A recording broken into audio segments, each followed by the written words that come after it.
খাবারের দাম অত্যাধিক বেশি, শুধু বেশি না। 2 পিস রূপচাঁদার দাম 1400 টাকা। লেবু এবং গরম পানি দিয়েছে। কক্সবাজারের ভিতর সব থেকে সুন্দর। আসসালামু আলাইকুম বন্ধুরা, কক্সবাজারের প্রথম দিনে দুপুরে খাবার খেতে চলে আসছি আলগনি রেস্টুরেন্টে। লেবু এবং গরম পানি দিয়েছে, যেটা প্লেট পরিষ্কার করার জন্য। এই রেস্টুরেন্টটি কক্সবাজারের অনেক পরিচিত একটি নাম। অর্ডার করেছি রূপচাঁদা মাছ, সাথে ছিল মিক্স সবজি, বিভিন্ন আইটেমের শুটকি ভর্তা। আলগনি রেস্টুরেন্টে খেতে আসছে। এখানকার খাওয়া কক্সবাজারের ভিতর সব থেকে সুন্দর, যতটা শুনেছি। খাবারের দাম অত্যাধিক বেশি, শুধু বেশি না, অনেক বেশি। খাবারের মান ভালো হলে সমস্যা নেই দাম নিয়ে। ইনশাআল্লাহ আমরা খাওয়ার পরে রিভিউ দিব।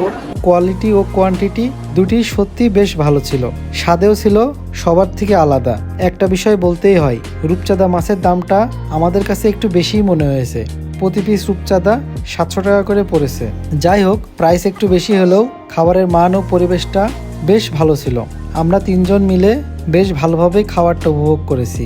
আপনারা যদি কক্সবাজারে আসেন তাহলে একবার ট্রাই করে দেখতে পারেন আলগনি রেস্টুরেন্ট। খাবারের মান আর পরিবেশ দুটাই আপনাদের ভালো লাগবে আশা করি।